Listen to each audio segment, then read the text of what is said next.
Yes. Join me for a deep breath. We're going to take a deep breath in.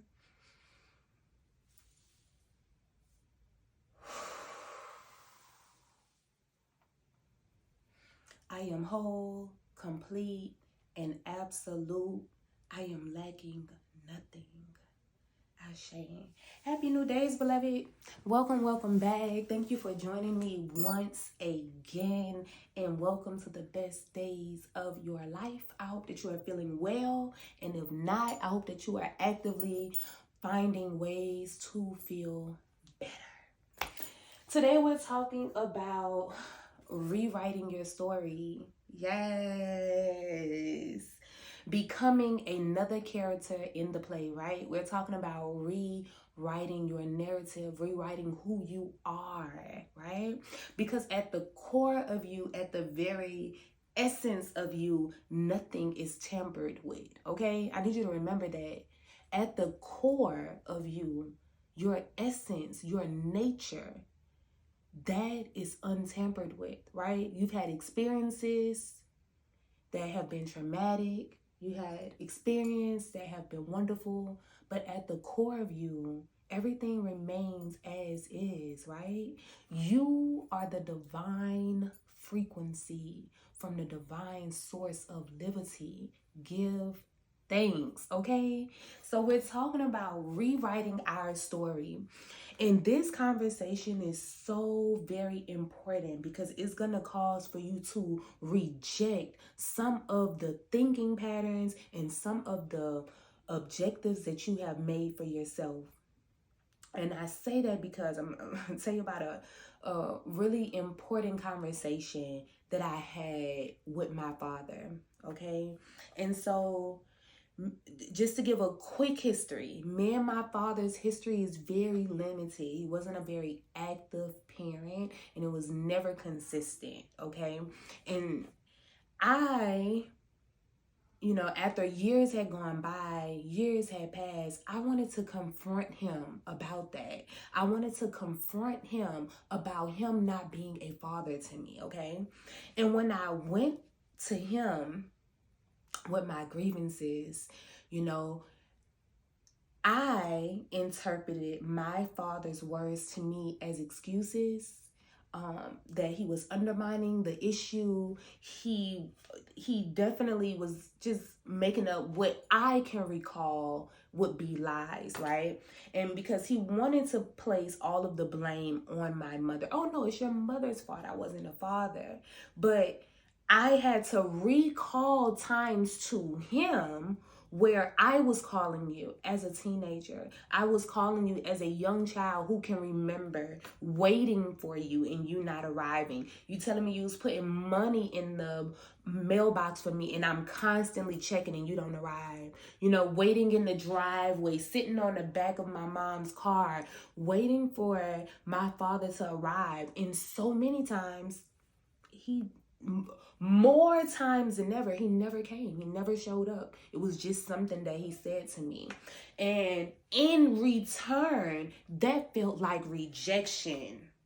That felt like I am not good enough. When you have your parent not show a interest in who you are, it can be so impactful on your life. So experiencing that rejection from my father, I tried to compensate in other ways, right? I was the student who was an overachiever very early on in life. I mean, first, second, third grade, I've always been on a principal's list, always been a straight A student. And until someone on the outside looking in, the first thing that they will most likely say is, wow, this is a phenomenal student. Look at her performance, her academic performance, not knowing that academic performance I was trying to make up from the rejection that I had experienced with my father. I want to be liked other places. I want to be well rewarded. I need this validation because I didn't get it at home. So now I'm coming into this system hoping to get it from this system. This is why it's important that you recognize you have to write your own story. If I never addressed that issue, I will be going through life constantly searching for validation, constantly looking for someone to tell me that I'm doing a good job and that I'm good enough and that I am important and that they do love me. Constantly looking for that. I constantly need reassurance, right? Even when I look at my behavior patterns in relationships, constantly needing that assurance, that is connected to the rejection that I experienced as an adolescent. And so me taking back that power, right? Now knowing, that's where those emotions come from. Those emotions of just not feeling good enough, right? Those emotions of feeling basic and, just unvalued. And that was all connected to not having this active father figure who was, consistently in my life. So that rejection I experienced from him, I now was trying to ride that same energy throughout my life, still operating from that frequency. And so what I'm telling you is you can take back your power because you deserve it. It's yours, right? You can take back your power and you can rewrite your narrative. You can create a new story for you. You do not have to begin to connect with these symptoms of grief or these symptoms of depression and anxiety, right? You do not have to connect to these things on a level where you no longer can live from a fearless frequency, right? Constantly moving in fear. Why is that? Why aren't you feeling assured of yourself? Why aren't you feeling confident? Where is the self-esteem? All of this is connected to you having to take back the control, right? Take back the control and rewrite your narrative. You do not have to be that sad story. Too many of us get stuck in the frequency of that traumatic experience and we stay there. We constantly live it out. We constantly play it out. Now I have an understanding, wow, my father did not have a father.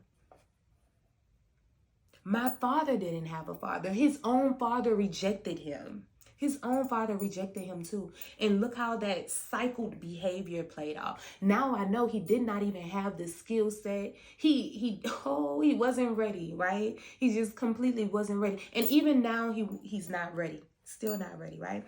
And so for those people, I say they're coming back, but that's a whole nother conversation, right? You'll keep coming until you learn your lessons, I promise. So, I had to find a sense of peace, right?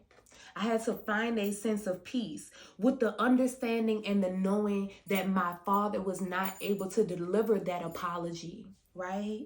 He wasn't able to give it without his tons of excuses and lies. And I know they're lies because I was there. You talked to me. You told your daughter you was coming and you didn't come. So many occasions. And I remember, and there's so many feelings that you go through when a parent rejects you, even the being ashamed. I remember feeling ashamed, having my siblings to know like, oh, she's waiting on her dad and he's not coming. Like, so even those feelings, you want to take back your control and rewrite your story.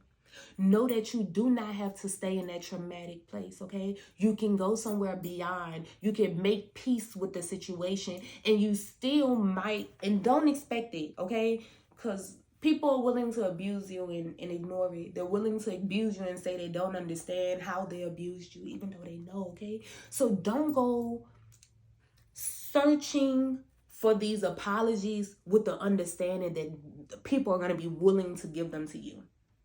Even if the abuse is just outright there, even if the neglect is there, like it's plain and simple, they will still be willing to come up with an excuse. So don't search for that peace outside of yourself, right? I could not expect for my dad to tell me something that would just shower me with this peace. Okay? because the story is still the story and he has his own narrative, I cannot control his narrative. I want to control mine, right? And so for my narrative, I have taken back my control, rewriting my narrative, right? And moving past that traumatic experiences to frequencies and experiences and people and feelings and emotions that serve the love in me, the pure nature, the pure essence of me, right? The frequency of love, happiness, faith, joy. Those elements of me are at the core, and no experience can unravel the core of me. I still remain whole, right? And so know that you have everything that you need on this journey. It's definitely going to be a thing of ups and downs, but it's like nature, you know. Sometimes the Mississippi River goes up, sometimes it overflows, and sometimes we can see the bottom. Okay, so it happens. It's a part of nature. There's going to be highs and lows like the tides of the ocean. So experience all of it, enjoy it. Just like you enjoy your laughter, enjoy your tears. Be able to sometimes come outside of yourself and just experience you. Like, oh, wow, look how beautiful. I see she's upset right now. I wonder why she's upset. Sometimes you just have to come out of yourself and just take a look at you. But never forget who you are at the core, because that cannot be interrupted. You still remain whole, loved, absolute in the frequency of God.